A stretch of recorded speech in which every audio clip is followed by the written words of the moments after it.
கண்டிப்பாக பத்தியம் இருக்கணும்னா நான்வெஜ் சாப்பிடாம இருக்கணும்னு சொல்லுவேன். ஓகேங்களா? சில மூலிகைகள் வந்து எடுத்துக்கும்போது நான்வெஜ்ஜுக்கு ஒத்துக்காது. ஓகேங்களா?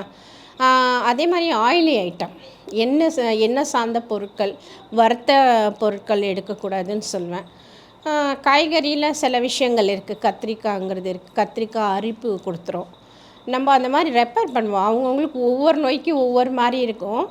இதில் நம்ம வந்து இங்கிலீஷ் மெடிஷனை விட சித்த வைத்தியங்கிறது நிரந்தரமாக குணமாகும். நம்மளுக்கு லேட்டாக ஆனாலும் திருப்பி வராது. ஓகேங்களா?